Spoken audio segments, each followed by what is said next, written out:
Yng Ngogledd Cymru mae Wrecsam, lle o straeon hen a newydd. O'r siantiau yn y Stadiwm Pêl-droed i'r clychau yn yr eglwys a'r galwad i weddio yn y mosg. Mae hon yn ddinas o groeso, lle mae ffydd a hunaniaeth yn cydblethu, Cymreig a Muslimaidd, fel dwy afon yn llifo i mewn i un nant. Digonwrf, Groes Amgar, Pradward, Adfywiol, heddiwch Cabescar, Potential, a Hedichlon, Cartraif, Amrywiol. Mae pob wyneb yn cario stori, pob gwyn atgof. Mae ffydd a pherthyn yn llunio ein dyddiau mewn ffyrdd tawel a phwerus. Yn Wrecsam, mae'r hunaniaethau hyn yn cwrdd. Mwyn deall beth yw e fel i fyw yma, i dyfu yma, i berthyn, gofynnwyd 9 cwestiwn iddyn nhw. Dwi wedi byw yma trwy gydol fy mywyd. Symudodd fy rhieni yma o Mauritius. I ddechrau, roedd fy nhad yma i astudio nyrsio. Wnaeth y raddio, wedyn wnaeth fy rhieni briodi a rydyn ni wedi byw yma ers hynny. Dwi wedi bod yma ers tua 19 mlynedd mwy neu lai. Ie, bron 19 mlynedd. Symudodd fy neulu yma o Fanceinion. Des i Wrecsam i ddysgu'r Coran i blant.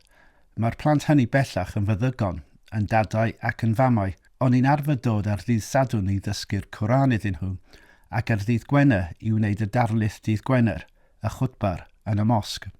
Dwi wedi bod yn Wrecsam ers dros 20 mlynedd.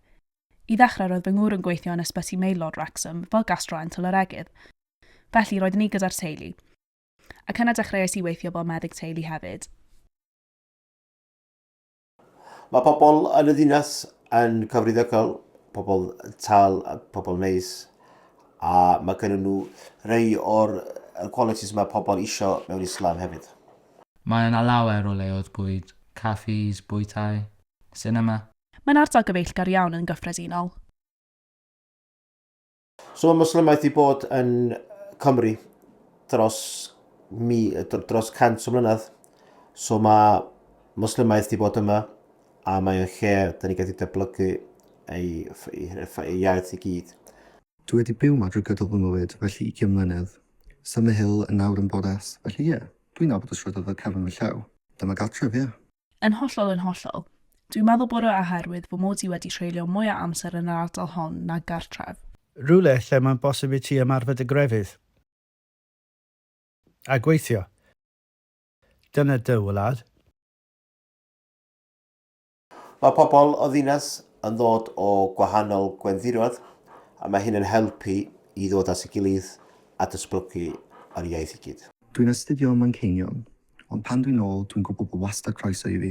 Dwi'n gwybod bod croeso i fi yma. Dyna beth sy'n arbennig. Dwi wedi bod yn dod yma ers pan roeddwn ni'n fach. Rydyn ni'n gweld mwy o wynebau newydd o pob cwr o'r byd. Pobl yn trosi i Islam, felly mae'n eithaf braf, mae'n tyfu. Yn y gymuned yn Wrecsam, dych chi'n teimlo'r brawgawrwch go iawn, oherwydd ein bod ni'n dod o fwy na 65 o genhedloedd gwahanol. Ynda, mae'n bosib i fod Muslimaidd a Welsh, a mae Muslimaidd yn Cymru wedi bod yn gweithio yn hospitals, yn carchars, a bob math o busnesau. Mae'n hyn helpu ni datblygu i fod yn Cymro a fod yn Muslimaidd at ei gilydd. Mae byw yma am nifer o flynyddoedd yn golygu eich bod chi'n teimlo fel petai chi'n rhan o'r gymuned. Muslim, dyna fy ffordd o fyw, rwy'n fwslim yn ysbrydol. Dwi'n ymarfer y ffydd. A Cymro, mae'n cariad i'r tir dych chi'n byw arno. Mae Cymru, fod yn gweithio yn y cnig ac yn y carchar, mae'r pobl lleol di weld bob math o cyfnetau, bob math o ffyrdd, ac mae'n hawsach i nhw weld y Muslimaeth i bod yma ers 100 mlynedd. A mae hynna ddod at y gilydd mewn llefydd datblygydd ei gilydd. Dwi'n meddwl mai fi oedd yr unig fwslim oedd yn ysgol. Falle un arall, ond wnaeth e ddim stopio dim byd mewn gwirionedd. Roedd pawb pob amser yn garedig ac yn gwrtais. Mae pobl wastad wedi bod yn groesawgar. Dydw i erioed wedi teimlo fy mod i'n wahanol iddyn nhw. Dwi'n teimlo'n eitha gwladgarol tuag at fod yn Gymro. Mae'n gymuned fach iawn i gymharu â Lloegr a'r Alban. Mae gan Gymru ei harddwch ei hun, fel y mynyddoedd a'r cestyll. Mae'n gyfoethog o ran hanes a diwylliant, ond oes dim llawer o bobl yn gwybod amdano i gymharu â Lloegr a'r Alban. A hyd yn oed os ydw i'n mynd rhywle fel Lloegr neu rhan arall o Brydain, pan dwi'n dod yn ôl yma, dwi'n teimlo fel fy mod i adref. Mae'n gymdeithas gynnes iawn, pobl gyfeillgar iawn. Mae'r pobl o Cymru yn pobl croesfforddus, pobl sy'n edrych ar ôl eu teilydog. A mae hwnna rhywbeth da ni gael ei ddysgu gyn ei Prophet Muhammad, peace be upon him, lle mae o'n ddeud i ni edrych ar ôl ei mam a tad, a edrych ar ôl ar y teuluoedd, ac hyd yn edrych ar ôl amdan y cryf i gyd. O ran teulu, rwy'n teimlo fel bod y diwylliant Cymreig yn debyg i'r diwylliant lle rwy'n dod.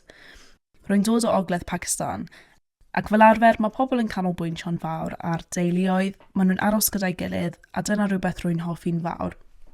Pan ewch i'r pentrefi bach a'r ffermydd yng Nghymru, rwy'n yr ogli'r defaid, y gwartheg.